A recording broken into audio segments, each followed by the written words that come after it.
नमस्कार, जय हिंद, वंदे मातरम। सभी का अभिनंदन है एनडीसी निशुल्क क्लासेस में। बहुत बहुत स्वागत है आज आपका 91 नंबर की क्लास। बिल्कुल क्लासेज कोशिश मैं यही कहूंगा कि लाइव प्रीमियर क्लासेस आपको मिले ताकि कमेंट्स पे ध्यान न जाए। आप भी पढ़ने पर ध्यान दो और मैं भी पढ़ाने पर ध्यान दूं। तो आज अपनी शब्द शक्ति की पहली क्लास है और शब्द शक्ति को ध्यान से पढ़ेंगे अपन। देखो, जल्दबाजी है नहीं। सबसे पहले हम शब्द शक्ति के बारे में जानेंगे, फिर आज हम सिर्फ अभिधा शब्द शक्ति ही पढ़ेंगे। धीरे धीरे स्पीड बढ़ाएंगे और क्लासेस का टाइम थोड़ा सा बढ़ाएंगे। अच्छा, इसमें एक मैंने नवाचार किया इस टॉपिक के बाद, और वो नवाचार ये है कि जैसे ही शब्द शक्ति टॉपिक कंप्लीट होगा उसके तुरंत बाद में आपको कुछ ऑब्जेक्टिव करवाऊंगा ताकि पता चले कि वो टॉपिक आपको समझ आया या नहीं आया। शब्द शक्ति यानी एक शब्द जिसमें क्या होगी, शक्ति होगी। बोला सर कैसे? किसी भी शब्द के अंतर्निहित अर्थ यानी हर शब्द में हर शब्द के अंदर अर्थ होता है, उसके अंतर्निहित अर्थ को प्रकट करने वाले व्यापार को शब्द शक्ति कहते हैं। जैसे अपन एक मारवाड़ी में बात करें, कई बार बोलता है तू खाना खाएगा, तो अपन मारवाड़ी में, राजस्थानी लोग बोलते हैं क्या बोला आपने, टिच, है ना। अब इस टिच में भी क्या है, कुछ अंतर्निहित अर्थ है। और अंतर्निहित अर्थ क्या है कि मैं खाना नहीं खाऊंगा, इतना बड़ा अर्थ था। और एक सेकंड में हमने क्या कहा, नहीं खाऊंगा। बस इतने से समझ गए। यानी हर शब्द में कोई अंतर्निहित अर्थ होता है और उस अर्थ को निकालना या उस अर्थ को समझाने वाली जो शक्ति होती है, वही शक्तियों का अलग अलग नाम है। तो अंतर्निहित अर्थ को प्रकट करने वाले व्यापार को शब्द शक्ति कहते हैं।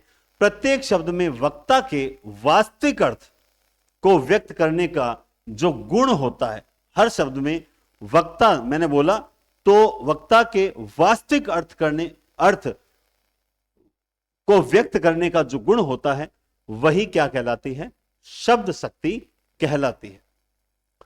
चिंतामणि ने शब्द व अर्थ को परिभाषित करते हुए लिखा है कि जो सुनी परे सो शब्द है, जो आपको सुनाई दे रहा है वो तो है शब्द, और जो आपको समझ आ रहा है वो है अर्थ। समुझी परे सो अर्थ, जो समझ आया वो क्या है, अर्थ है। ठीक है। सामान्यतः शब्द को कोई निश्चित और नित्य अर्थ नहीं होता। किसी भी शब्द का कोई निश्चित और नित्य अर्थ नहीं होता। अर्थ का निर्धारण जो होता है वो अनेक बातों के आधार पर होता है। किसी भी शब्द के पीछे जो अर्थ छिपा हुआ होता है, उस अर्थ का निर्धारण कि यहां क्या अर्थ सटीक बैठेगा, इसका निर्धारण जो है अनेक बातों पर निर्भर करता है। जैसे वक्ता, श्रोता, देश, काल, चेष्टा, प्रकरण आदि, इन सभी बातों पर उसका अर्थ निर्भर करता है। शब्द उच्चारण के साथ ही हमारे मन, कल्पना और अनुभूति पर प्रभाव डालने लगता है। कोई भी शब्द उच्चारित जब होता है तो हमारे मन, हमारी कल्पना और अनुभूति पर क्या डालता है, प्रभाव डालने लगता है। जैसे अचार या चटनी का नाम लेते ही मुंह में पानी आना, तो इसका मतलब उस शब्द में एक अंतर्निहित अर्थ क्या है कि अचार शब्द लेते हैं हमारे दिमाग में, वो शब्द हमारे मन पर प्रभाव डाल रहा है कि मतलब अचार खट्टा होगा तो है ना, मतलब इस तरह से मुंह में पानी आता है। यानी एक सेकंड के अंदर उसने पूरा उस शब्द का जो है पूरा स्ट्रक्चर हमारे माइंड में सेट कर दिया और उसकी प्रतिक्रिया भी होने लग गई, तो हमारे मुख में पानी आ। तो जिस शक्ति के द्वारा शब्द का यह अर्थगत प्रभाव पड़ता है, यह है अब तक हमने जो पढ़ा उसका सार, कि जिस शक्ति के द्वारा शब्द का यह अर्थगत प्रभाव पड़ता है, अर्थात शब्द का अर्थ बोध कराने वाली शक्ति ही क्या कहलाती है, शब्द शक्ति कहलाती है। बात समझ आ गई? तो कुल मिला के हर शब्द में कोई अर्थ होता है और उस शब्द का अर्थगत जो प्रभाव पड़ता है, तो शब्द का मतलब अर्थ बोध कराने वाली शब्द शक्ति, ये लास्ट लाइन सार है, ध्यान रखना। शब्द का अर्थ बोध कराने वाली शक्ति क्या कहलाती है, शब्द। और कवि देव ने तो कहा भी है कि अभिधा उत्तम काव्य है, मध्य लक्षणाहीन, व्यंजना रस विरस, है ना। तो व्यंजना को एकदम रस विरस मानना है। अर्थात भट्टनायक जो है वो भी यही बात बोलते हैं कि अभिधा मतलब देखो, जो चीज जितनी सरलता से कही जाए उसका उतना ही अच्छा अर्थ समझ में आता है। और अभिधा शब्द शक्ति जो होती है सबसे सरल होती है, जो कहा वो अर्थ ग्रहण किया। हां, उसमें कोशीय अर्थ जरूर होते हैं। शब्द शक्ति के भेद, तो अर्थ के आधार पर, यह बहुत इंपॉर्टेंट बात बता रहा हूं मैं आपको, क्योंकि हम लोग रट तो लेते हैं कि शब्द शक्ति के इतने भेद हैं, लेकिन हम कई बार यह नहीं रटते कि अर्थ के, वो घुमा देगा प्रश्न कि अर्थ के आधार पर शब्द शक्ति कितने, हम सोचेंगे अरे हमने जो याद किया वो अर्थ के आधार पर थे या शब्द के आधार पर थे, यह गड़बड़ हो जाती है कई बार। तो अर्थ के आधार पर काव्य में शब्द 3 प्रकार के होते हैं, वाचक, लक्षक और व्यंजक। वाचक यानी जो वाच्यार्थ को प्रकट करेगा, ये लक्ष्यार्थ को प्रकट करेगा और ये व्यंग्यार्थ को प्रकट करेगा। इन तीनों शब्दों के आधार पर और इससे निकलने वाले अर्थ के आधार पर, भाई वाचक से वाच्यार्थ निकला, इसीलिए तो इसका नाम वाच्य प्लस अर्थ, लक्ष्य प्लस अर्थ, व्यंग प्लस अर्थ। तो अर्थ के आधार पर हमने 3 प्रकार की शब्द शक्तियों की क्या की, कल्पना की, कि कुल जो है वो 3 प्रकार की शब्द शक्तियां होती है, अभिधा, लक्षणा और व्यंजना। यहां तक बहुत इजी है, सिर्फ रीडिंग वाला मैटर है, जिसे आप जब भी रिवीजन करो तो 2-3 बार उसे पढ़ लो। इस बीच में अब आज आपको करवाऊंगा अभिधा शब्द शक्ति, लेकिन उसके बीच मैं आपको बताता हूं वो स्टूडेंट्स जो लगातार टेस्ट जो है हिंदी पॉइंट पर टेस्ट दे रहे हैं, जो 35 टेस्ट का शेड्यूल अपलोड किया हुआ है, जिसमें मतलब यूं मान लीजिए कि टेस्ट शेड्यूल के अंतर्गत जो आदिकाल, भक्तिकाल का संपूर्ण टेस्ट जो है वो आज 15 तारीख आज अपलोड होना था, लेकिन आज मैंने एक बार रोका क्योंकि बहुत से स्टूडेंट्स के मैसेज आ रखे हैं, उनसे बात करने बाद। तो अब यहां पे आप देखो, है ना, तो अब आप देखो यहां पे ये जो शेड्यूल देख सकते हैं आप लोग, ये test first, second, third, fourth, 5 है ना। तो यहां आप देख सकते हैं NDC classes for test series, 5 test में मैंने मूल्यांकन किया। मैंने आपसे कल भी कहा था कि मैं बराबर टेस्ट पर विशेष फोकस कर रहा हूं, ठीक है, कौन स्टूडेंट कितना पढ़ रहा है, क्या पढ़ रहा है, उनकी लिस्ट पर फोकस कर रहा हूं। वो देखिए आप देख सकते हैं, जैसे टेस्ट फर्स्ट था उसमें अजय श्रीधर फर्स्ट रैंक पे थे, निर्मला, पिंकी, ये 33-74 बीकानेर से हैं, निर्मला बेनीवाल, मैं यहां इस पे करेक्शन नहीं कर सकता तो शायद यहां आप देख लीजिए, निर्मला बेनीवाल, शायद मैसेज किया था मैडम ने मुझे, 3374 नाम से, वो हिंदी पॉइंट पर रजिस्ट्रेशन करते समय उन्होंने गलती से ही लिख दिया एक बार, फिर वही छप गया। तो आप जब भी हिंदी पॉइंट डाउनलोड करो नाम सही डालना। तो भावना कुमारी, मधु कंवर, मीनाक्षी, इस तरह से ये टॉप 10 देख सकते हैं आप, दिखाई दे रहे हैं आपको, मैंने टॉप 15 को, टॉप 15 को शामिल किया। आप देखिए रेड गर्म, यानी निर्मला यहां पर भी है, यहां पर भी नाम दिखाई दे रहा है, यहां पर भी दिखाई दे रहा है, और इसमें भी कहीं ना कहीं ये रहा, और इसमें भी ये रहा, यानी ये कैंडिडेट 5 टेस्ट में टॉप 15 में रहने का प्रयास कर रहे हैं और रह भी रहे हैं, यानी मेहनत कर रहे हैं। 33-74 ये रहा, ये रहा, ये रहा, ये रहा। अच्छा, इनकी खास बात देखिए, 6ठी रैंक, 7वीं रैंक, 8वीं रैंक, 9वीं रैंक। मुझे ये बड़ा अच्छा लगा कि मतलब ये अच्छा लगा, लेकिन ये है बुरा लगने वाली बात कि हर बार रैंक एक एक डाउन होती जा रही है। इसका मतलब 35वें टेस्ट तक 35 पर पहुंच जाओगे, इस बात का विशेष ध्यान रखना। इसी तरह से प्राची, DNNGI डांगी शायद नाम, तो प्राची है, इनका नाम शायद यहाँ पर था, प्राची का नाम 4-5 जगह मैंने देखा था, यहाँ पर तो नहीं दिखाई दे रहा है। ये रहा प्राची, और इसमें भी इसमें पूजा है, ये नहीं, खैर आप ये देखिए, सुनील भी है, हाँ पूजा दवे नाम, ये रहा, और यहाँ ये प्राची यहाँ है, और पिंकी, पूजा दवे ये रहा, और पूजा दवे शायद यहाँ को, ये रहा। तो पूजा दवे भी 5 में है। ये कुछ स्टूडेंट्स ऐसे हैं, मुझे इतना समय नहीं मिला, फटाफट बनाई मैंने, जो लगातार टॉप 10, 15 में, 20 में, यानी स्टार्टिंग में रहने का प्रयास कर रहे हैं। आप लोग भी टेस्ट दें और बढ़िया तरीके से, थोड़ा बढ़िया तरीके से फोकस करें। और कुछ कहने सर हमारी तैयारी नहीं, कोई बात नहीं है, आप इसी बहाने उन क्वेश्चन को गलत करेंगे, पूर्व ज्ञान के आधार पे कीजिए, लेकिन टेस्ट दो। मैं बाद में और प्रैक्टिस करवा दूंगा, लेकिन जब भी कल सुबह टेस्ट अपलोड होगा तो उसे सबको देना ही देना है। कल सुबह अपलोड होगा टेस्ट, ठीक है, तो समझ जाना मेरी बात। सर 6ठे टेस्ट का रिजल्ट नहीं बताया, वो कल की क्लास में बताएंगे। चलिए अब आते हैं अपन अभिधा शब्द शक्ति पर। हाँ, अभिधा शब्द शक्ति, ध्यान से समझना, ध्यान से सुनना। अनेकार्थक हूं शब्द में एक अर्थ की भक्ति, और तिहि वाच्यार्थ को कहे सज्जन अभिधा शक्ति।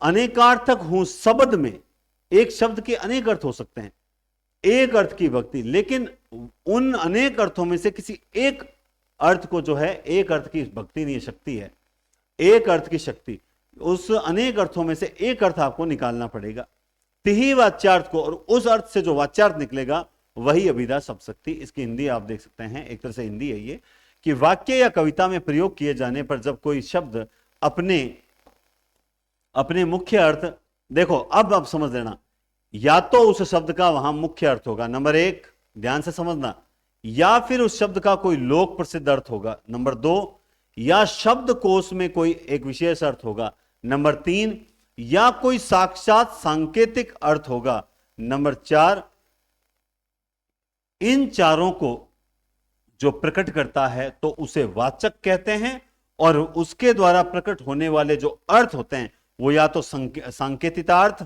या वाच्यार्थ या मुख्यार्थ कहलाते हैं, और उस शब्द की शक्ति को क्या कहते हैं, अभिधा शब्द शक्ति कहते हैं। ये तो है सारी किताबी लैंग्वेज, क्या है, किताबी लैंग्वेज। लेकिन किताबी लैंग्वेज से आपको दो चार चीजें पकड़नी पड़ेगी, एक लोक प्रसिद्ध अर्थ, दूसरा शब्दकोशीय अर्थ, मैं इन सब के उदाहरण बताऊंगा आपको अभी, तीसरा सांकेतिक अर्थ, और चौथा मुख्य अर्थ। ये अगर किसी शब्द के निकल रहे हैं तो वहां अभिधा शब्द शक्ति होगी। मुख्य या प्रथम अर्थ को प्रकट करने के कारण, मतलब मुख्य अर्थ या फिर जो अनेकार्थ में से जो सबसे पहला अर्थ होता है उसे प्रकट करने के कारण अभिधा शब्द शक्ति को मुख्य शक्ति। हां, अब इसका कई बार उपनाम पूछ लेते हैं, तो इसको मुख्य शब्द शक्ति या अग्रिमा शक्ति, या फिर इसे दोस्तों प्रथमा शक्ति, हां ये भी ध्यान रखना, मैं इसके उपनाम बता रहा हूं आपको, या फिर इसे क्या कहेंगे, प्रथमा शक्ति भी कह सकते हैं, क्योंकि इसका नाम प्रथमा शक्ति भी है। तो इसको मुख्य अर्थ शक्ति, अग्रिमा शक्ति, प्रथमा शक्ति, या मुख्य, या इसका एक और नाम हो सकता है मुख्य अर्थ प्रतिपादक शक्ति, यानी मुख्य अर्थ क्या प्रतिपादन करने वाली शक्ति जो है वो यही है। अच्छा, कुछ विद्वान इसे जो है वो पद शक्ति भी कहते हैं, क्या कहते हैं, पद शक्ति कहते हैं, मुख्य अर्थ शक्ति कहते हैं, अग्रिमा शक्ति कहते हैं, प्रथमा शक्ति कहते हैं, और मुख्य, ठीक है, इतने नाम इसके माने जाते हैं। समझ गए बात आप? तो मान लो कोई लैंग्वेज का क्वेश्चन है तो क्या इसे पद शक्ति कहते हैं, बोला बिल्कुल कहते हैं। क्या इसे मुख्यार्थ शक्ति कहते हैं, बिल्कुल कहते हैं। क्या इसे अग्रिमा शक्ति कहते हैं, बिल्कुल कहते हैं। क्या इसे प्रथम शक्ति कहते हैं, बिल्कुल कहते हैं। क्या इसे मुख्यार्थ प्रतिपादिका वृत्ति कहते हैं, तो मुख्यार्थ प्रतिपादिका वृत्ति भी कहा जाता है। तो ये तीन चार चीज फोकस हो गई। अब बात करते हैं इसके, कुछ आगे चलते हैं। अभिधा शब्द शक्ति से जिन शब्दों का अर्थ बोध होता है वे तीन प्रकार के होते हैं। एक चीज मैंने ये भी निकाली कि अगर आप जानते हैं रूढ़, यौगिक और योग रूढ़। योग रूढ़ में मैं यूं कहूंगा कि जो बहुव्रीहि समास के शब्द होते हैं, ये अब मैं मेरे लॉजिक बता रहा हूं, बहुव्रीहि समास के शब्द होते हैं वो अधिकांशतः जो हैं वो योग रूढ़ होते हैं, आप जानते हैं। अगर वो शब्द हैं तो समझ जाओ कि यहां पर अभिधा शब्द शक्ति है। यौगिक आप जानते हैं, मतलब दो शब्द जुड़े हुए होंगे। अब सर ये दो शब्द जो हैं वो कैसे होंगे, किस प्रकार से जुड़े हुए होंगे, इसको लेकर आप क्या कहेंगे, है ना? तो अब आप समझ जाओगे। रूढ़ का मतलब जैसे हर चीज के लिए कोई शब्द जो है वो रूढ़ हो जाता है। अब कहोगे सर रूढ़ कैसे, जैसे मैं आपको अपने लोकल एग्जाम्पल में बताऊं तो जैसे मान लो कोई आ रहा है तो अपन ने चश्मा लगाया था, उसका नाम चश्मिश कर दिया, तो उसके लिए जैसे ही हम मान लो 15 दिन बाद इकट्ठे हुए, बोला चश्मिश नहीं आया, तो तुरंत उससे लोग समझ लेंगे फलाने की बात कर रहा है कि चश्मिश उसके बारे में, तो उसके लिए वो रूढ़ शब्द रूढ़ हो गया। किसी का नाम लंबू रख दिया, किसी का नाम मोटू रख दिया, ये शब्द हम क्या कर देते हैं, किसी न किसी के लिए रूढ़ कर देते हैं। वैसे ही सृष्टि में बहुत से ऐसे शब्द हैं जो किसी न किसी चीज के लिए रूढ़ हो चुके हैं, लगातार प्रचलित होने के कारण। जैसे लंबोदर है, हालांकि योग रूढ़ है, लेकिन है क्या, वो गणेश जी के लिए रूढ़ हो गया। ऐसे ही शब्द बहुत से हैं जो रूढ़ हो चुके हैं। अब देखो, पहली तो चीज, तीन चार चीजें मैं और आपको और बताऊंगा कि अभिधा शब्द शक्ति को उदाहरण देखने से पहले इनको समझे।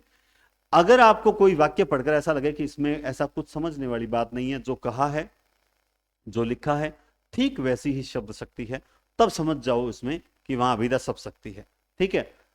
दूसरी बात यह आती है कि आपको ऐसा लगे कि नहीं, यहां पे जो कहा है वो तो है, लेकिन यहां पे शब्दकोशीय अर्थ निकल के आ रहा है, यहां पर जो है अनेकार्थक निकल के आ रहा है, तब समझ जाओ कि यहां पर कौन सी है, अभिधा शब्द शक्ति है। ठीक है। अगर आपको, और मैं एक बहुत बड़ा उदाहरण बता रहा हूं, अगर आपको यमक अलंकार मिल जाए, क्या मिल जाए, यमक अलंकार मिल जाए, समझ जाओ वहां अभिधा शब्द शक्ति है। बात समझ आ गई? अभी और भी बताएंगे। अब देखिए, हमने एक वाक्य लिखा, गधा रेंगता है। तो गधा है, एक जानवर है। गधे का शास्त्रों में अर्थ चार पैर वाला एक जानवर है, उसे गधा कहा गया, वो रेंक रहा है। इसमें कुछ भी ऐसा नहीं है जिसको दिमाग पे जोर डाले। गाय घास खाती है, चार पैरों की एक जानवर है, वो घास खाती है। बंदर पेड़ पर उछल रहा है, बंदर है वो पेड़ पर उछल रहा है। सूर्य पूर्व में उदय होता है, तो इसका मतलब सिंपल सा वाक्य, सूर्य पूर्व में उदय हो रहा है। मैं आपको पढ़ा रहा हूं, सिंपल सा वाक्य, आप पढ़ रहे हैं, ये सिंपल सा वाक्य नहीं है। सही तो है ना, मैं पढ़ा रहा हूं आप पढ़ रहे हैं, ऐसा तो है ना। वरना वो नहीं हो जाए कि अध्यापक जो थे वो क्लास में गए, नए नए स्कूल में अध्यापक गए और वहां किसी क्लास में उनका लगा दिया 9th क्लास के अंदर कि जाओ 9th क्लास के अंदर आपका कालांश है, जाओ। जैसे ही गुरुजी क्लास के अंदर गए, ऊपर लिखा हुआ था सत्य। क्या लिखा हुआ था ऊपर? सत्य। क्या लिखा हुआ था? सत्य। और नीचे लिखा हुआ था भ्रम, एकदम बोर्ड के बीचों बीच सत्य और भ्रम। गुरुजी ने पूछा, किसी बोला अच्छा सत्य और भ्रम लिखा हुआ, बोला भाई तू खड़ा हो, भाई कौन खड़ा होगा, बताओ देखें इसका क्या अर्थ है। तो वो बोला गुरुजी आप हमें पढ़ा रहे हैं ये सत्य है, किंतु हम पढ़ रहे हैं ये आपका भ्रम है। तो वैसे मत कर देना, है ना, वैसे मत कर देना, मैं पढ़ा रहा हूं और आपको पढ़ना भी है। तो बात करते हैं सत्य और भ्रम की नहीं, बात करते हैं कि मैं आपको जो एनडीसी क्लासेस पर सर 9 बजे क्लास देते हैं, सिंपल सी बात है, समझ आ गई, अभिधा है। अब थोड़ा और आगे बढ़ते हैं। हरि ने नारद को हरि रूप दिया, हरि ने नारद को हरि रूप दिया। अब हरि और हरि दो आ गए, यमक अलंकार का उदाहरण है। हरि को कहा जाता है, क्या कहा जाता है, विष्णु। एक इसका अनेकार्थ है विष्णु, और एक हरि का अर्थ होता है बंदर। तो यहां पर एक तरह से यमक अलंकार का उदाहरण हो गया। तो और दोनों का अलग अलग अर्थ है, शब्दकोशीय अर्थ है, विष्णु भी होता है बंदर भी होता है। लीजिए साहब, यहां पे कौन सी शब्द शक्ति है, अभिधा। ऐसे ही मान लो अगर यूं कहे कि बाजार बाजार जा रहा है, ठीक है, तो सिंपल सी बात है, हरि नाम का लड़का है, वो बाजार जा रहा है, कोई टेंशन वाली बात नहीं है। आइए, परम रम्य आराम, यह जो राम ही सुख देत। अब आराम का परम रम्य आराम, परम रम्य आराम और राम ही सुख देत, ये कैसे? अब आराम का वैसे तो हमको मतलब समझते हैं कि आराम करना, रेस्ट करना, है ना, सुस्ताना। लेकिन आराम का शब्दकोशीय जो अर्थ है वो क्या होता है, बगीचा। क्या होता है, बगीचा। तो यहां पर इस कारण से इस शब्द का एक विशेष अर्थ निकल रहा है, वो अर्थ तक हमें पहुंचना है। सर आप बताओ इसमें दोष कौन सा है?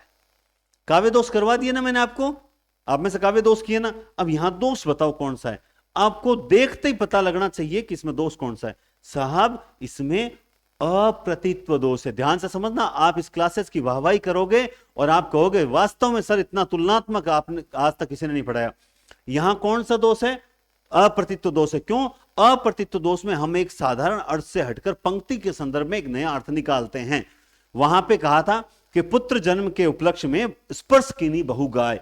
क्या की थी? स्पर्श कीनी बहु गाय। तो पुत्र के जन्म पर बहुत सी गायों को स्पर्श किया। तो यार स्पर्श कैसे कर सकते हैं? अरे साहब स्पर्श का मतलब तो सर टच करना है ना, लेकिन स्पर्श का एक अर्थ होता है दान, जो आपको शब्दकोश में मिलता है। इसका मतलब एक बहुत बड़ा लॉजिक बताता हूं, तुम याद करोगे एनडीसी क्लासेस को। मैं क्या हूं, मैं आज हूं कल नहीं हूं, लेकिन एनडीसी क्लासेस हमेशा रहे, ऐसा काम करना है मुझे। यहां इसका मतलब जो अप्रतित्व दोष के उदाहरण हैं वो सारे उदाहरण अभिधा शब्द शक्ति के हैं। जो अप्रतित्व दोष के उदाहरण हैं वो सारे के सारे किसके?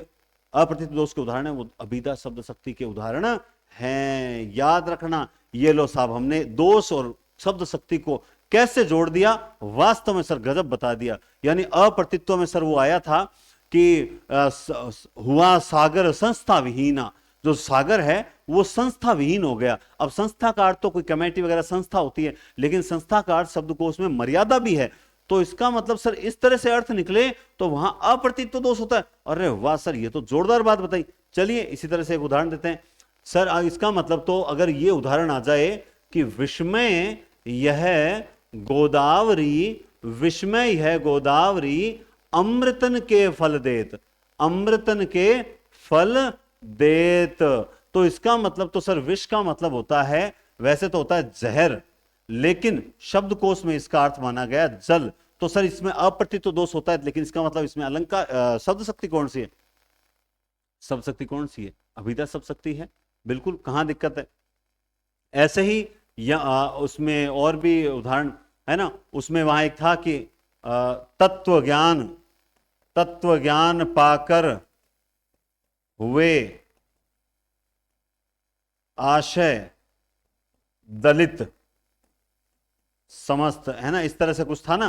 तो आशय का अर्थ तो होता है तात्पर्य, क्या अर्थ होता है? तात्पर्य, लेकिन आशय का अर्थ होता है वासना, मिथ्या, ये भी होता है शब्दकोश में। तो इसका मतलब सर ये उधर तो अप्रतित्व दोष का उदाहरण है, और इधर सर ये किसका उदाहरण है? अभिधा शब्द शक्ति का, बिल्कुल है।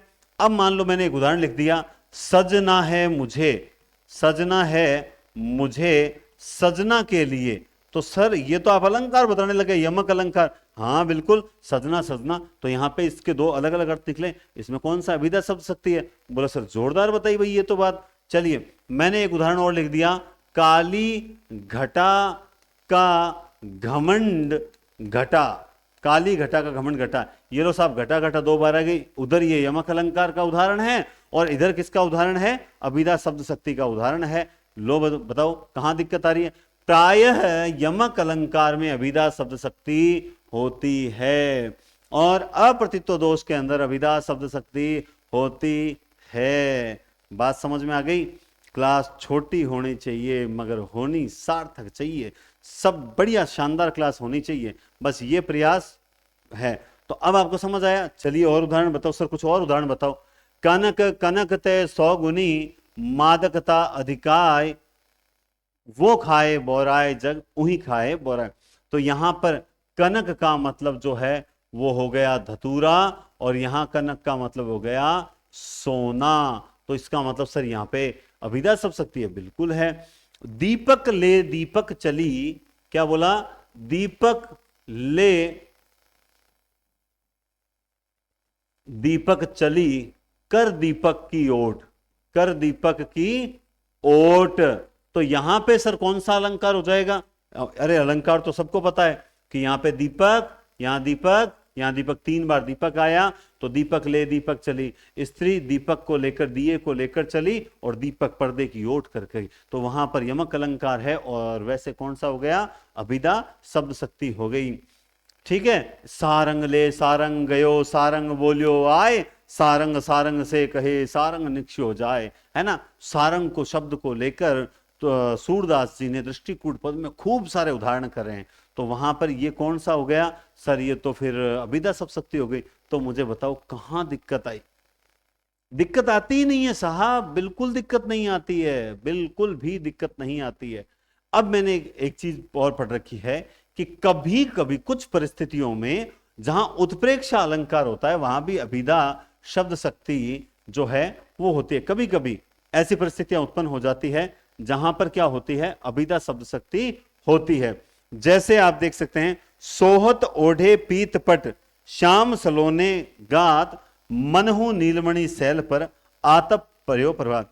तो सोहत ओढ़े पीत पर, पीले वस्त्र पहन रखे हैं, श्याम सलोने गात, जो श्याम अपने सलोने मतलब सलोने अंग, मनहु नीलमणि सैल पर, मानो नीलमणि पर्वत पर, आतप पर्यो प्रभात। यहां पर एकदम जैसा बोला गया है वैसा का वैसा वर्णन है, बस कल्पना की गई है। तो सर कल्पना, हाँ बिल्कुल, पीछे चलते हैं थोड़ा।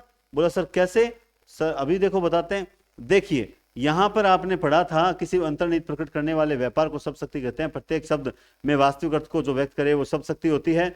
और इस पे नहीं थे, शब्द का अर्थ होता है, अर्थ क्यों कहां आया था? हाँ ये रही, क्या आई भाई? क्या आया? कल्पना। शब्द उच्चारण के साथ ही हमारे मन, कल्पना और अनुभूति पर प्रभाव पड़ता है। यानी हमने वहां जो की है आतप पर्यो प्रभात, यहां क्या की है? हमने ये शब्दों के माध्यम से हमने क्या की है? कल्पना की है। कि मानो ऐसा, उस काल मारे क्रोध के तनु कांपने उनका लगा, मानो हवा के वेग से सोता हुआ सागर जगा। तो यहां पे कल्पना की है, कौन सी शब्द शक्ति हो जाएगी, यहां अभिधा शब्द शक्ति हो जाएगी। कभी कभी का मतलब हो जाता है कि 50% उदाहरण देखो, उत्प्रेक्षा में क्या है, हेतुत्प्रेक्षा, वस्तुत्प्रेक्षा, फलोत्प्रेक्षा भेद आ जाते हैं, तो वहां थोड़ी कई दिक्कत हो जाती है। लेकिन जो सिंपल उदाहरण है इस टाइप के, जो वस्तुत्प्रेक्षा के जो उदाहरण है, वहां पर लगभग आपको कल्पना मिलेगी, और कल्पना जहां मिलेगी वहां पर आप समझ जाओ कि वस्तुत्प्रेक्षा में आप समझ जाओ कि कौन सा हो सकती है सब शक्ति, अभिधा शब्द शक्ति होती है। जैसे आपने पढ़ी होगी, कहती हुई यो उत्तरा के नेत्र जल से भर गए, हिम के कणों से पूर्ण मानो हो गए पंकज नए।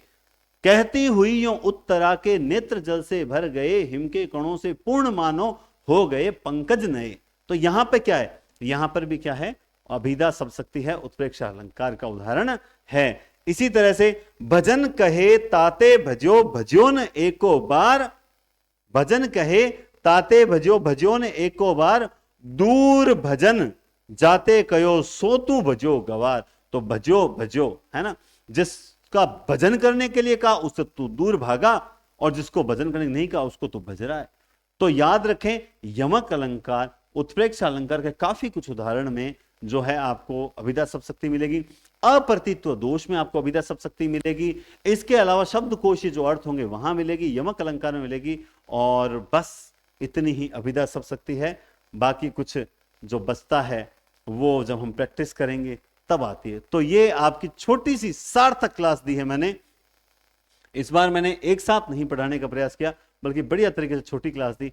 तो उम्मीद करता हूं कि छोटी सी क्लास है, देखो जब मैं पढ़ाता हूं तो सिर्फ मैं पढ़ाता ही हूं, और जब मैं कुछ और चर्चा करने लग जाता हूं तो फिर मैं और चर्चा जैसे करता हूं। तो कभी ये मत सोचे कि सर आप क्लास को आना, मैं चाहता तो इसे और लंबी खींच सकता हूं, लेकिन मैं चाहता हूं कि टॉपिक के बीच में जो है ना क्रमबद्धता, तारतम्यता, वो कभी नहीं टूटनी चाहिए, एकाग्रता नहीं टूटनी चाहिए। ठीक है, तो बहुत बहुत धन्यवाद। 9 बज चुके हैं, वैसे अपलोड भी करनी है क्लास अभी तक। बहुत बहुत धन्यवाद, टेक केयर और शुभ रात्रि। कल रात को फिर मिलते हैं 9 बजे।